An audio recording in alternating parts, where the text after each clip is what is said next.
Hello everyone.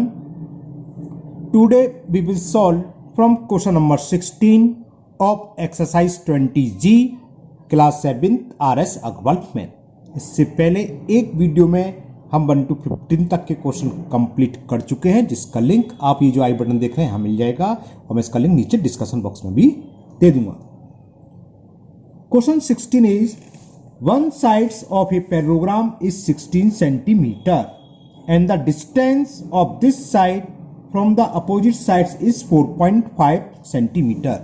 मतलब क्या है, एक पैराग्राम है ना, इसकी एक साइड जो है हमने सामने की एक साइड रखी है 16 सेंटीमीटर, ऑपोजिट साइड से इसके बीच की डिस्टेंस दे रखी है 4.5 सेंटीमीटर। तो ये बेस हो गया, हाइट होगी, सिंपल है। तो एरिया ऑफ पैराग्राम क्या होगा, area of parallelogram base into height, बस इसको मल्टीपल कर दो, आंसर आ जाएगा 16 5 जा 80 कैरी 8 64 जा 64 और 8 72 और 1 प्लेस के बाद डेसिमल लगेगा, तो 72 स्क्वायर सेंटीमीटर, जो कि हमें ऑप्शन बी में गिवन है। तो option B is the correct option of question number 16. Now question number 17. The length of the diagonals of a rhombus are 24 centimeter and 18 centimeter. Diagonals दे रखे दोनों, रोम्बस है, इसका एरिया निकालना है। एरिया ऑफ रोम्बस क्या होता है, area of rhombus half d1 into d2, d1 यानी कि फर्स्ट डायगोनल 24 और d2 दे रखा है 18, 2 1 जा 2 9 जा, मल्टीपल करें 9 4 जा 36 कैरी 3 9 2 जा 18 और 3 21, तो 216 स्क्वायर सेंटीमीटर, जो कि ऑप्शन बी में है। तो इसका भी ऑप्शन बी, पहले का भी बी था ना, option B is the correct option. Now next question number 18 and the question 18 is the difference between the circumference and radius, अच्छा क्वेश्चन अलग टाइप का है, of a circle is 37 centimetre. तो there the area of circle, circle का area पूछा है। मान लो radius are है, तो सर्कमफ्रेंस क्या होता है 2 पाई आर और रेडियस क्या है आर। तो डिफरेंस का मतलब होता है ज्यादा में से कम को सब्ट्रैक्ट कराना। सर्कमफ्रेंस हमेशा रेडियस से अधिक होता है, ये ध्यान रखोगे, है ना। 2 पाई का मल्टीपल हो रहा है आर में और ऑल पॉजिटिव में तो ग्रेटर होगा। ये दे रखा हमें 2 पाई आर माइनस आर, इसकी वैल्यू हमें गिवन है 37 के। सॉल्व करते हैं, 2 इंटू पाई की value 22/7 into R minus R is equal 37। इन दोनों में एलसीएम 7 आ जाएगा, 22 2 जा 44 आर और 7 का मल्टीपल आर में होगा तो माइनस के 7 आर इज इक्वल 37। 44 में से 7 सब्ट्रैक्ट करेंगे तो 37 आर और ये 7 चला गया सामने, 37 इंटू 7, 37 से 37 कैंसिल, तो रेडियस निकलाई, रेडियस विल बी 7 सेंटीमीटर। ये सेंटीमीटर में दे रखा है सर्कमफ्रेंस, तो ये सेंटीमीटर होगा। कितना डिफरेंस दे रखा था, सेंटीमीटर में था, हाँ। एरिया पूछा है तो निकलाया। एरिया ऑफ सर्किल क्या होता है, पाई आर स्क्वायर, पाई की value 22/7, R square means 7 into 7, इस 7 से 7 कैंसिल, 7 2 जा 14 कैरी 1, 7 2 जा 14 और 1 15 square centimetre. 154 square centimetre is the area which is given in option C. Option C is the correct option of question number 18। Now next question number 19। Question 19 is the perimeter of the floor of a room is 18 meter. Floor की shape देखिए rectangle shape होती है, perimeter क्या होता है 2l+b, ये दे रखा हमें 18 मीटर। एंड इट्स हाइट भी दे रखी है रूम की 3 मीटर। What is the area of 4 walls of the room, area of 4 walls पूछा है, तो एरिया ऑफ 4 ऐसे लिख दे रहा हूं, 4 वॉल्स क्या होता है 2l+b इंटू h, सारी वैल्यू दे रखी है। 2l प्लस बी की वैल्यू कितनी है 18, ये कितनी है 3, 18 3 जा 54, सब मीटर में है तो स्क्वायर मीटर। तो area of 4 walls will be 54 square metre, जो कि ऑप्शन सी में गिवन है। तो option C is the correct answer. Now next question number 20। Question 20 है how many metres of carpet 63 centimetre by. एक कारपेट है जिसकी विड्थ दे रखी है, विड्थ ऑफ कारपेट 63 सेंटीमीटर। तो उस कारपेट की लेंथ पूछी है, किसके लिए ये भी सुन लो। Will be required to cover the floor of a room 14 metre by 19 metre. यानी कि रूम है उसकी लेंथ हमें दे रखी है 14 मीटर और उस रूम की विड्थ दे रखी है 9 मीटर। ये दोनों मीटर में है, ये सेंटीमीटर में, तो इसको मैं मीटर में कन्वर्ट कर लूं तो 0.63 मीटर हो गया। 100 से डिवाइड करेंगे, समझ में आ गया। अब देखो किसी रूम में जब हम कारपेट बिछाएं तो उस कारपेट का एरिया क्या होगा, जितना कि रूम के फ्लोर का एरिया है ना, और फ्लोर की लेंथ विथ मालूम है। तो एरिया ऑफ कारपेट, कारपेट की शेप भी क्या होती है रेक्टेंगल की, और फ्लोर की भी रेक्टेंगल। तो एरिया ऑफ कारपेट होगा area of floor of the room. इसकी लेंथ मान ली हमने एल है, तो एरिया ऑफ कारपेट क्या हुआ एल इंटू विथ, विथ दे रखी है 0.63 मीटर। तो इसका एरिया किसके इक्वल होगा, जो फ्लोर का एरिया है, फ्लोर का एरिया होगा एल इंटू बी। बस सॉल्व कर ले, एल निकलाएगा, लेंथ ऑफ कारपेट निकलाएगी इससे। तो L is equal 14 into 9 upon 0.63।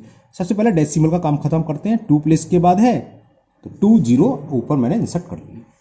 9 से कैंसिल हो रहा है और 9 7 जा 7 से 2 टाइम्स 100 2 जा 200 मीटर। तो हमें कितने मीटर कारपेट चाहिए होगा लेंथ में 200 मीटर, जो कि हमें ऑप्शन ए में ही गिवन है। तो option A is the correct option of question number 20। Clear ना, समझ में आ गया। जो कारपेट था हमें एक फर्श पर बिछाना है, कारपेट की विड्थ दे रखी है, तो पूछा कितना लेंथी कारपेट हमें खरीदना पड़ेगा, यानी कि उस कारपेट की लेंथ कितनी होगी। तो सिंपल सी बात है, जो भी कारपेट फर्श पर बिछ जाएगा उसका एरिया किसके बराबर होगा भाई, फर्श के एरिया के बराबर होगा। तो area of carpet equal to area of floor. Solve कर लिया, लेंथ निकलाई। 21 है if the diagonals of a rectangle is 17 centimetre long.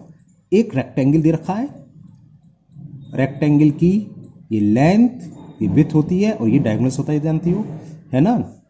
अगर नाम दे दूं ABCD, तो ये डायगोनल्स AC दे रखा है 17 centimetre. And its perimeter, perimeter क्या होता है रेक्टेंगल का 2, जैसे ऊपर लिखा था L प्लस यही तो होता है।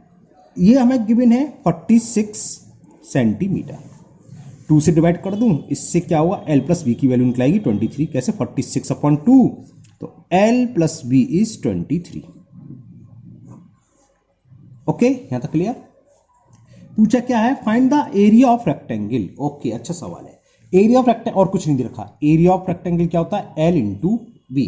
तो किसी तरह से अगर हम L इंटू बी फाइंड कर लें तो एरिया निकलाएगा। वो कहां से होगा, वो इधर से होगा। देखो इक्वेशन नंबर 1 डाल देते हैं ऐसे। ओके, अब जरा यहां देखो, रेक्टेंगल का ईच एंगल 90 डिग्री होता है, तो बी 90 डिग्री हुआ, तो ये पाइथागोरस थ्योरम लग जाएंगे। 90 डिग्री के सामने की साइड्स क्या होते हैं हाइपोटेनियस, हाइपोटेनियस का स्क्वायर किसके इक्वल होता है, बाकी साइड्स के स्क्वायर के सम के। यानी कि L square plus B square, L square plus B square की वैल्यू क्या होगी 17 का स्क्वायर, ये तो होगा। तो L square plus B square, square of 17 होता है 289। इसको डाल देते हम सेकंड इक्वेशन, क्योंकि इसका यूज होगा। अब फर्स्ट इक्वेशन का बोथ साइड स्क्वायर कर दो। ऑन स्क्वायरिंग, इसलिए पूरा सॉल्व कर रहा हूं क्योंकि क्वेश्चन अच्छा है, एग्जाम में आ सकता है। On squaring both side we get, तो क्या होगा L प्लस बी का होल स्क्वायर इज इक्वल 23 का स्क्वायर। तो A प्लस बी का होल स्क्वायर की आइडेंटिटी लगा दो, L square plus B square plus 2LB and the 23 का स्क्वायर 23 529, हाँ 529। ओके, अब देखो L square plus B square की वैल्यू यहां से पुट कर दो फ्रॉम इक्वेशन फर्स्ट। ये कितनी है 289, 289 प्लस 2LB इज इक्वल 529। तो ट्वाइस एल बी की वैल्यू कितनी हो गई 529, 289 राइट हैंड साइड जाएगा तो माइनस का हो जाएगा, साइन चेंज हो जाती है ना। सब्ट्रैक्ट करें, 9 में से 9 सब्ट्रैक्ट करेंगे 0, 2 में से 8 नहीं जाएंगे, बोरो लिया, 12 में से 8 सब्ट्रैक्ट करा क्या 4, 2 में से 2 गया 2, ये 2 एल बी है, 2 से डिवाइड कर दें तो एल इंटू बी की वैल्यू आ गई 120 है ना, और एल इंटू बी क्या होता है एरिया, तो एरिया ऑफ क्या था ये 20 था 21 सॉरी रेक्टेंगल, तो एरिया ऑफ रेक्टेंगल शेप में समझे रेक्टेंगल पार्ट में इसलिए था, एरिया ऑफ रेक्टेंगल हो गया 120 सेंटीमीटर स्क्वायर, जो कि हमें ऑप्शन सी में गिवन है, तो इसका option C is the correct option. Okay, simple question है। Now question number 22, the ratio of the area of 2 square is 9:1, then the ratio of their perimeter. Okay, यहां हमें क्या है, 2 स्क्वायर हैं, उनका एरिया का रेशो दे रखा है 9:1। सपोज करो एक की साइड्स x है, एक स्क्वायर x साइड्स का है, स्क्वायर ही मान ले लो, और एक स्क्वायर y साइड का है, तो पहले वाले का एरिया क्या होगा x स्क्वायर, दूसरे वाले का एरिया का y स्क्वायर, इसका रेशो दे रखा है 9:1। अब अगर हम इसका स्क्वायर रूट कर दें तो ये क्या हो जाएगा x/y, और इसका रूट क्या हो जाएगा 9 का स्क्वायर रूट 3 और 1 का तो 1 ही होता है, तो इनकी साइड्स का रेशो निकलाया। यहां तक क्लियर। पूछा क्या है उनके पेरीमीटर में, तो पहली स्क्वायर का पेरीमीटर क्या होगा, पेरीमीटर था 4 इंटू साइड, और दूसरे का पेरीमीटर क्या होगा 4/y, तो इनका रेशो यही आ जाएगा। कैसे, पेरीमीटर क्या हुआ देखो, पेरीमीटर हो गया 4x/4y, ठीक है ना, तो 4 से 4 कैंसिल हो गया, तो ये इक्वल किसके हो गया x/y, और x/y की वैल्यू क्या है 3/1, और रेशो का मतलब 3:1, तो उनके पेरीमीटर का रेशो होगा 3:1। क्वेश्चन नंबर 22 में बी ऑप्शन में दे रखा है, तो option B is the correct option. समझ में आ गया ना, ये सिंपल क्वेश्चन था। क्या था, एरिया देखा था, दोबारा समझ लो, एक बड़ा स्क्वायर एक छोटा, इसकी साइड हमने x मान ली, इसकी मान ली y, तो हमें एरिया क्या होता है साइड का स्क्वायर, तो पहले स्क्वायर का सॉरी क्या बोल गया, पहले स्क्वायर का एरिया सही बोल रहा हूँ अपॉन दूसरे स्क्वायर का एरिया, तो स्क्वायर का एरिया क्या होगा साइड स्क्वायर, पहले की साइड हमने x मानी तो x स्क्वायर अपॉन दूसरा स्क्वायर, उसकी साइड y है तो y स्क्वायर, ये दे रखा है 9/1, इसका हमने स्क्वायर रूट लिया, स्क्वायर रूट लेते तो स्क्वायर हट जाता है, x/y स्क्वायर रूट मतलब ये, तो 9 का स्क्वायर रूट 3 और y का 1 है ना, ये लगाना नहीं, समझाने के लिए बताया मैंने। तो x/y की वैल्यू आ गई। अब perimeter of first square upon perimeter of second square, perimeter क्या है तो 4 इंटू साइड तो 4x/4y, ये इक्वल किसके होगा 4 से 4 कैंसिल हो गया x/y, और x/y की वैल्यू दे रखी 3/1, यानी कि रेशियो क्या हो गया 3:1। नाउ नेक्स्ट क्वेश्चन नंबर 23 है the ratio of the area of 2 square, हमें 2 स्क्वायर हैं उनके एरिया का रेशो फाइंड करना है। One having its diagonal double that of the other. Okay, ठीक है, एक का डायगोनल दूसरे से डबल है, बस इतनी सवाल है।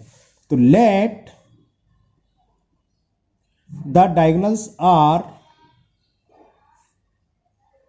पहले का नहीं, पहला वाला डबल है ना, तो let the diagonals of other x³ square हमने मान लिया d यूनिट, तो एक का क्या होगा and the other and the diagonals of first square, मान लो 2 हैं तो फर्स्ट स्क्वायर का होगा इसका डबल 2d। क्लियर, ये बात समझ में आ गई। ये कह रहा है, दोबारा सुन लो, इफ क्वेश्चन 23, क्वेश्चन ये है the ratio of the area of 2 square, one having, जो पहला वाला है, one having its diagonal double that of the other, ठीक है ना, तो ये हो गया। अगर दूसरा d है तो पहले का ये, तो एरिया ऑफ, पहले का एरिया मान लो, चलो एरिया ऑफ फर्स्ट स्क्वायर ऐसे लिख दे रहा हूं, upon area of second square.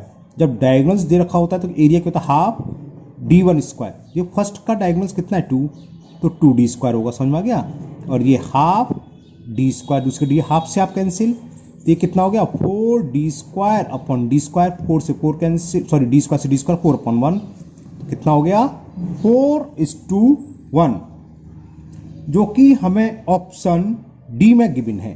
तो option D is the correct option. ये समझ में आ गया ना, ये डायगोनल वाला फॉर्म लगा दिया।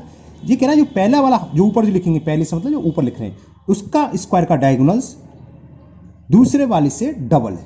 अगर ये इसका डायगोनल्स 5 सेंटीमीटर तो इसका 10 है, तो हमने डी मान लिया तो इसका होगा 2d। फिर तो सीधा सीधा फॉर्मूला लगाया, हाफ कौन सा लगाया, हाफ डायगोनल्स स्क्वायर। ये एरिया ऑफ स्क्वायर होता है अगर डायगोनल्स दे रखे हों। क्लियर ना। तो ये हुआ 23। Now next question number 24।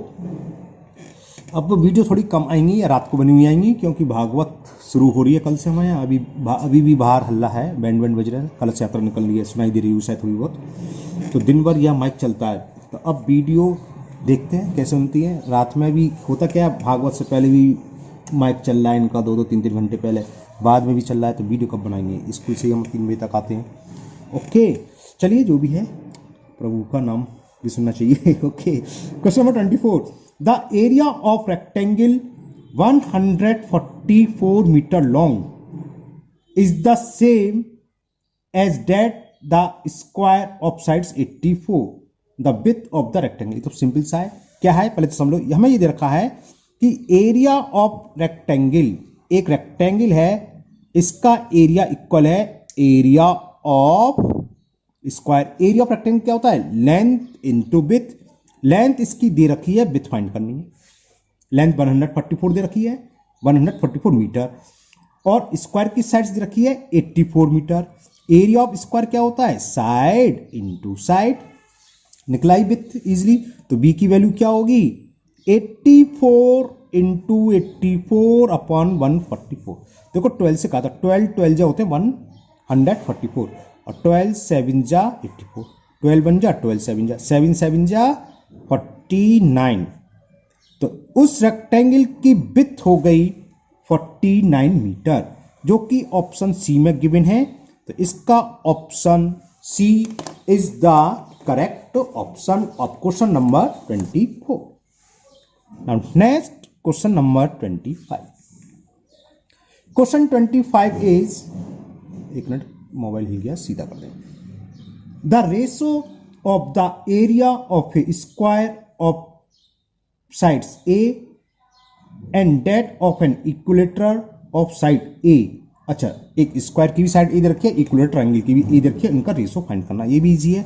हमें क्या फाइंड करना है, area of square upon area of an equilateral triangle. ऐसे ना दे रहा हूं, स्क्वायर का एरिया क्या होता है भाई, साइड स्क्वायर, साइड दे रखी है। इक्विलेटरल ट्रायंगल का एरिया क्या होता है, √3/4 साइड स्क्वायर। ये 4 ऊपर चला जाता है, पता है। तो ये हो गया 4a square upon √3a square. A square से ए स्क्वायर कैंसिल हो गया, तो 4 अपॉन √3 का मतलब 4:√3। ये हमें ऑप्शन में दे रखा है। वाई चांस अगर ये ऑप्शन में नहीं दिया होता तो एक ऑप्शन ये हो सकता है, हम √3 से ऊपर नीचे मल्टीप्लाई कर दें तो यह आता 4√3:3। मैंने बता दिया, अगर ये ऑप्शन ना हो बाई चांस ये दे रखा हो, फिर कहो कहाँ से आया, लेकिन हमें यहाँ ऑप्शन यही दे रखा है जो कि ऑप्शन डी में है। तो option D is the correct option. हम पेपर बनाते तो हम ये ऑप्शन नहीं थे, हम तो ये देते, है ना। तो फिर इसका है ही नहीं, और एक लिख दे नॉन ऑफ दीज, तो स्टूडेंट्स लगाते हैं नॉन ऑफ दीज। ये समझ लो क्या कर रहे हैं, रेशनलाइज द डिनोमिनेटर कहलाता है ये। खैर से छोड़ो, आपकी क्लास में नहीं है, 9th में पढ़ोगे। तो ये ऑप्शन दे रखा है, तो ऑप्शन डी, जो कि ऑप्शन डी में गिवन है। तो option D is the correct option of question number 25। Now question number 26। Question 26 is the area of a square is equal to area of a circle. Okay, हमें ही दे रखा है area of square is equal area of circle, यहां तक दे रखा है। What is the ratio between the sides of the square and the radius of the circle. तो square की side हमने ए मान ली, तो एरिया ऑफ स्क्वायर क्या होगा, ए स्क्वायर, साइड इंटू साइड, और एरिया ऑफ सर्किल क्या होता है, पाई आर स्क्वायर। अब यहां ध्यान रखना स्टूडेंट्स, क्या होता है रेशो में ऊपर नीचे कर देते हैं, जो पहले पूछा वो ऊपर आएगा। किस किस का पूछा है, find the ratio sides of the square, तो ए स्क्वायर है, आर स्क्वायर को नीचे लिख जाओ। पाई का मतलब क्या होता है, पाई का मतलब पाई अपॉन 1, अपॉन में तो 1 सबके होता है। हमें साइड्स और रेडियस का रेशो चाहिए, तो स्क्वायर है, तो स्क्वायर हटाने के लिए क्या करते हैं, स्क्वायर रूट। तो बोथ साइड स्क्वायर रूट लेंगे तो स्क्वायर हट जाएगा, यानी कि ए अपॉन आर, और इसका स्क्वायर रूट लेंगे तो रूट पाई, और 1 का स्क्वायर रूट तो 1 ही होता है। तो ए इज टू आर, यानी कि ratio between side and radius कितना हो गया, रूट पाई इज टू 1, जो कि ऑप्शन ए में गिवन है। तो option A is the correct option. Now question number 27, एक बार देख लिया, 26 से आगे पूरा क्लियर, थोड़ा छोटा कर दे रहा हूं। Now next question number 27। Question 27 है, each side of an equilateral triangle is equal to the radius of the circle whose area is 154 square centimetre. Okay, equilateral triangle की जो साइड्स है सर्किल के रेडियस के इक्वल है। तो पहले हम सर्किल के रेडियस निकालें। हमें एरिया ऑफ सर्किल दे रखा है, एरिया ऑफ सर्किल इक्वल दे रखा है 154 square centimetre. Area of circle क्या होता है, पाई की वैल्यू क्या, 22/7 इंटू आर स्क्वायर 154। इससे आर स्क्वायर की वैल्यू क्या होगी भाई, 154 इंटू 7, तो ऊपर जाएगा क्रॉस मल्टीपल जिससे बोलते हैं, और 22 आ जाएगा अपॉन में। देखो 22 1 जा 22 7 जा होते हैं 154। कई बार सर्किल के सवाल में आता है, आपकी बुक में 3-4 बार चुका रट जाता ही। तो 22 7 जा 154, तो 7 इंटू 7 का स्क्वायर हो गया, तो रेडियस कितनी हो गई, 7। इस बात समझ में आ गई ना, पेयर है उसका रूट आएंगे तो एक बार आता है, 7 आ गया, 7 इंटू 7 49 का इसका रूट 7। अब जो इक्विलेटर ट्राइंगल दे रखी है उसकी साइड इस रेडियस के इक्वल है, यानी कि sides of equilateral triangle is 7। तो इसका एरिया पूछा है, तो साइड्स कितनी हुई इक्विलेटर ट्राइंगल की, 7। तो एरिया क्या हो गया, एरिया हो गया √3/4 साइड इंटू साइड, कितना हो गया 49/4 √3 स्क्वायर सेंटीमीटर। देखो किस फॉर्म में दे रखा है, ये दे रखा है, ये दे रखा बिल्कुल बी ऑप्शन में हमें गिवन है। तो option B is the correct option. समझ में आ गया ना, हमें ये दे रखा था कि एरिया ऑफ सर्किल दे रखा है 154, और एक कंडीशन दे रखी है, हमें उस इक्विलेटर ट्राइंगल का एरिया फाइंड करना है जिसकी साइड उस सर्किल के रेडियस के इक्वल है, जिसका ये है। तो हमने पहले इसको यूज करते हुए सर्किल की रेडियस निकाल ली। जब सर्किल की रेडियस निकलाई तो हमें साइड भी मालूम पड़ गई, क्योंकि साइड इसी के इक्वल है। तो इक्विलेटर ट्राइंगल की साइड होगी 7। अब तो फॉर्मूला लगा दो, √3/4 square, after calculation it is 49/4 √3 square centimetre. Now 28, in the question 28, the area of rhombus is 36 square centimeter. The length of one diagonal is 6 centimeter. देखो फॉर्मूला क्या होता है, half into D1 into D2 equal होता है area of rhombus, है ना। इसमें हमें एक डायगोनल दे रखा है, वो दे रखा है वन ऑफ इट्स डायगोनल्स, कौन सा है, 28, 6 सेंटीमीटर। तो हमें D2 फाइंड करना है, और एरिया भी दे रखा है, एरिया ऑफ रोम्बस दे रखा है 36। तो हो गया, तो D2 कितना होगा, क्रॉस मल्टीपल या 2 से ही काट दो, 6 3 जा, और 3 अपॉन में जाएगा, 36/3, 3 1 जा 3 2 जा। तो सेकंड डायगोनल्स की मेजरमेंट कितनी हो गई, 12 सेंटीमीटर, जो कि ऑप्शन सी में गिवन है। तो option C is the correct option. Question number 29 भी इसी बेस पर है, रोम्बस के पर है। The area of a rhombus is 144 square centimetre. Area हमें दे रखा है 144 square centimetre. If one it's diagonals is double, हमने मान लिया एक डायगोनल्स डी है तो दूसरा क्या है इसका डबल 2D सेंटीमीटर। ये तो कह रहा है एक डायगोनल दूसरे का डबल है। अगर ये 5 है तो 10, अगर ये 6 है तो ये 12, अगर ये d है तो ये 2d है। तो the length of the longer diagonals, यानी कि हमें d2 की वैल्यू निकालनी है, 2d निकालनी है। तो लगा दो एरिया वाला formula, half into D into two क्या बोलते हैं d2, d1 इंटू d2। तो d1 की वैल्यू हमने d मानी, d2 की 2d की रखा है 144। तो d इंटू डी क्या हो जाएगा, d स्क्वायर, और 2 से 2 कैंसिल, 144। तो d की वैल्यू क्या हो गई, अंडर रूट 144, स्क्वायर रूट किसका स्क्वायर होता है 144, 12 का। तो d निकलाया। हमें पूछा क्या, सेकंड बड़ा वाला डायगोनल्स, बड़ा वाला डायगोनल्स क्या है 2d। तो कितना हो गया, यहीं लिख देता हूं। तो d2 की वैल्यू आ गई 2 इंटू 12, 24 सेंटीमीटर। तो आंसर हो गया जो लॉन्गेस्ट या लॉन्गर डायगोनल्स है वो होगा 24 सेंटीमीटर, जो कि हमें ऑप्शन डी में दे रखा है। तो option D is the correct option. Now question number 30 है, द एरिया ऑफ सर्किल दे रखा है, सरकमफ्रेंस पूछा है। एरिया ऑफ सर्किल क्या होता है, पाई की वैल्यू 22/7 इंटू आर स्क्वायर, ये हमें दे रखा है। Area of circle is equal है 24.64। तो फाइंड द सरकमफ्रेंस, तो इसके लिए हमें रेडियस चाहिए। तो आर स्क्वायर की वैल्यू क्या हो जाएगी 24.64, 7 ऊपर जाएगा अपॉन 22। डेसिमल से अगर डर लगता है तो हटा दो, अपॉन में 0 बढ़ा दो। तो जानते अच्छे से। अब इसको कैंसिल करते हैं, देखते हैं कितनी बार कैंसिल होता है। 11 से शायद हो जाना चाहिए 6448 हो जाएगा। 11 2 या 22, 11 2 या 22, जब 22 को सब्ट्रैक्ट करेंगे क्या आ जाएगा 2 2 6 26। तो 11 2 या 22, 11 4 जा, क्लियर ना। अभी फिर 2 से कट जाएगा, 2 1 जा 1 1 2। तो देखो आर स्क्वायर की वैल्यू आ गई 112 इंटू 100 को मैंने लिख लिया 10 इंटू 10, लिख सकते हैं, पेयर बना रहा हूँ क्योंकि स्क्वायर है। 7 ये आई गई आएगा, और जी कितना हो 7 बन जा 7, कितने बचेंगे 4, 7 6 जा, हाँ ठीक है। तो मैंने इसको कर लिया फैक्टर, 16 7 जा होते हैं, 16 को लिख सकते हैं 4 इंटू 4 इंटू 7, इसके फैक्टर हो गई है। ये समझ में आ रहा है ये सारी कवायद क्यों चल रही है, क्योंकि स्क्वायर है, स्क्वायर रूट लेने के लिए। तो आर की वैल्यू हो गई, जब स्क्वायर रूट लेंगे तो पेयर भरा जाता है 4 इंटू 7 इंटू 7 अपॉन 10 इंटू 10। तो 4 का पेयर भरा आएगा, 7 का और 10 का, कितना हो गया 28 अपॉन 10, और 10 है तो 1 प्लस का डेसिमल। रेडियस किस में दे रखी थी, ये एरिया मीटर में दे रखा था, तो ये मीटर हो गया। बस अब तो हो गया। सरकमफ्रेंस पूछा है, तो सरकमफ्रेंस क्या होगा 2 पाई आर, 2 इंटू 22/7 इंटू आर, 7 से कैंसिल कर दूं 0.4 बार, ये कितना हो गया 44 में 4 से मल्टीप्लाई करेंगे, 4 4 या 16, 4 4 या 16 1 17, 1 प्लस क्या decimal.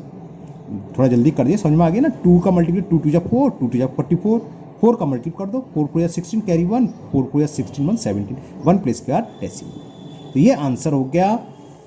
Circumference of the circle will be 17.6 metre, metre में दे रखा था ये, तो मीटर होगा। ये ऑप्शन सी में दे रखा है, सी ऑप्शन हमें क्या दे रखा है 17.60। एक ही बात होती, लास्ट में 0 कितनी बढ़ा लो, है ना। तो ये आंसर हुआ। Now second last question, question number 31। Question 31 ये है, the area of circle is increase by 22 square centimetre when its radius is increased by 1 centimeter. The original radius of circle, कोई सर्किल था, उसकी रेडियस जो भी हो, उसकी अगर हमने रेडियस 1 सेंटीमीटर बढ़ा दी तो उसका एरिया बढ़ जाता है 22 स्क्वायर सेंटीमीटर। तो हमें बताना है कि ओरिजिनल रेडियस क्या थी। मान ली 8 थी, तो ये देखना अच्छा सवाल है, इसलिए मैं पूरा कर दे रहा हूं कायदे से। Let the original radius is equal R, हाँ सेंटीमीटर, मैं देख रहा था कितना बढ़ गया है। अगर बोलता इंक्रीज बाई 22 मीटर तो मीटर मानता, सेंटीमीटर सेंटीमीटर। अब हमने क्या करा 1 सेंटीमीटर बढ़ा दी रेडियस, तो न्यू रेडियस क्या हो जाएगी, न्यू रेडियस लिख दे रहा हूं शॉर्ट में ना। तो न्यू रेडियस यानी कि आफ्टर इंक्रीजिंग 1 सेंटीमीटर, आप ये लिख सकते हो after increasing 1 centimetre radius will B 1 centimetre बढ़ा दी तो r प्लस 1 सेंटीमीटर हो गई। अगर 5 थी तो 6 हो गई, 2 थी तो 3 हो गई, 3 थी तो 4 हो गई। ये तो मतलब हुआ। अब एरिया कितना बढ़ा, ये कह रहा है 22 स्क्वायर सेंटीमीटर बढ़ गया। कहने का मतलब क्या है, अगर पहले 10 था तो अब 32 हो गया।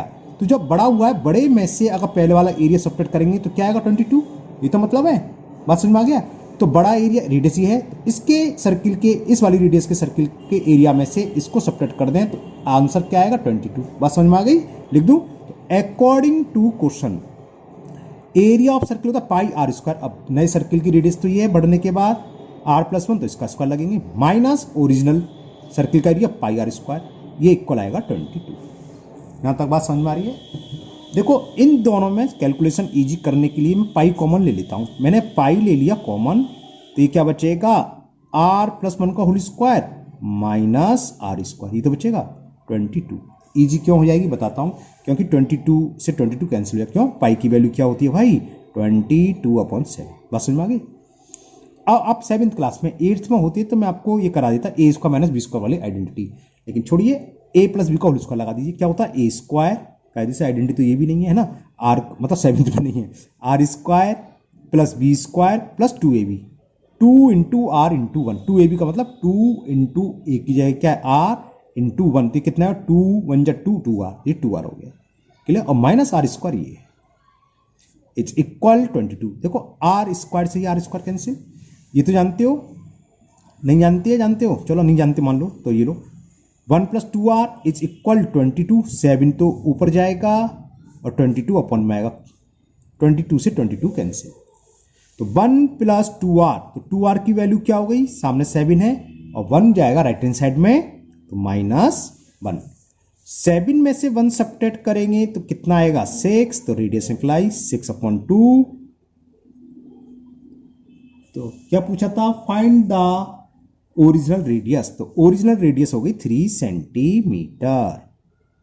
तो original radius is equal 3 centimetre, जो कि ऑप्शन सी में हमें गिवन है। तो option C is the correct option. Now last question of this exercise, question number 32। The radius of circular wheel is 1.75 metre. हमें एक सर्कुलर व्हील है, wheel तो सर्किल ही होता है, खैर उसकी रेडियस है, तो रेडियस ऑफ व्हील लिख दे रहा है, खाली सर्कुलर लिखने की जरूरत नहीं है, क्यों, व्हील तो सर्कुल की फॉर्म में ही होता है। इतने मीटर दे रखा है। How many revolution will it make to travelling 11 kilometre. इस व्हील द्वारा 11 किलोमीटर डिस्टेंस कवर करने में कितनी बार वो व्हील रोटेट होगा। तो डिस्टेंस कितनी है वो लिख लो पहले, डिस्टेंस कवर बाई व्हील वो दे रखी है 11 किलोमीटर, रेडियस मीटर में, 1 किलोमीटर में, तो सबसे पहला काम इसको भी मीटर में कन्वर्ट कर दो। 1 किलोमीटर में 1000, तो 1000 से मल्टीपल करेंगे तो 11,000 मीटर। नंबर ऑफ रोटेशन कैसे निकालते हैं, हमने जब एक्सरसाइज कराई थी बताया था, नंबर ऑफ रोटेशन रिवॉल्यूशन एक ही बात होती है। नंबर ऑफ रिवॉल्यूशन किसके इक्वल होता है, टोटल डिस्टेंस, जो व्हील जितनी डिस्टेंस करो वो upon circumference of wheel, circumference of wheel. Total distance कितनी आई 11,000। सरकमफ्रेंस क्या होता है व्हील का 2πr, 2 इंटू पाई, पाई की वैल्यू 22/7 इंटू आर, रेडियस कितनी है 1.75। यहां तक समझ में आ गया। 7 ऊपर जाएगा तो मालूम है, तो ये कितना हो गया 7 इंटू 11,000 अपॉन में क्या 2 और ये 22 और क्या है 1.75। ये पॉइंट था, पॉइंट को रिमूव करो, ऊपर 2 जीरो बढ़ा लो। यहां तक क्लियर। अब कैंसिल करते हैं, देखो ये कैंसिल हुआ 11 से, 11 बन जा 1 2 3 4 5, 1 लाख हो गया, यानी कि 50, 11 से 2 कैंसिल। यहां तक क्लियर। 7 से कटेगा 7, हाँ कटेगा, 7 बन जा 7, देखो 7 2 जा 14, 3 3 5, 7 5 35, बहुत अच्छी बात है। देखो 25 से 100 4 बार कैंसिल, 25 4 जा 100 और 3 0 1 2 3, 2 2 जा 4, समझे ना, 2 2 जा 4 और 4 से 4, तो 1000 रोटेशन, नंबर ऑफ रिवॉल्यूशन कितने लगेंगे 1000, जो कि हमें ऑप्शन सी में गिवन है। तो option C is the correct option. तो ये एक्सरसाइज आपकी आज कंप्लीट हो गई 20G। मुझे उम्मीद है आप लोगों को ये सारे के सारे क्वेश्चन जो आज करें अच्छे से समझ में आ गए होंगे। फिर भी अगर किसी भी क्वेश्चन में कोई आपको डाउट है, कोई प्रॉब्लम है, तो आप कमेंट बॉक्स में कमेंट करें, मैं उसको दूर करने की पूरी कोशिश करूंगा। अगर आपको कोई पुरानी वीडियो चाहिए हो तो आप मुझे बताएं, मैं उसका लिंक भेज दूंगा। वैसे तो प्ले लिस्ट है मेरी हर चैनल पर, हर क्लास की 6, 7, 8 टेस्ट पेपर की मैंने अलग प्ले लिस्ट बना रखी है टेस्ट पेपर नाम से। उसमें सारे टेस्ट पेपर मिल जाएंगे। 1-2 टेस्ट पेपर अभी रह गए हैं, तो वो मैं सॉल्व करके उसे भी अपलोड कर दूंगा, क्योंकि अब तो आपका एनुअल एग्जाम का टाइम नज़दीक है। क्लास 6 की पूरी बुक कंप्लीट हो गई है, एक एक्सरसाइज रही है, उसमें सिर्फ 4 क्वेश्चन है, वो आज या कल में अपलोड हो जाएगी। 8th में ज़्यादा रहेंगे कुछ, तो 8th की भी मैं कुछ दिन में अपलोड कर दूंगा। तो आपको जो भी प्रॉब्लम है आप कमेंट बॉक्स में कमेंट करिए। अगर आप पहली बार चैनल पर आए हैं तो चैनल को सब्सक्राइब करना ना भूलें, साथ ही साथ बेल आइकन को जरूर प्रेस कर लें, जिससे कि आगे जो भी वीडियो अपलोड हो उसका नोटिफिकेशन आपको मिल जाएगा और वीडियो आपकी मिस नहीं होगी। फिर मिलते हैं नेक्स्ट वीडियो में। Thank you, have a nice day.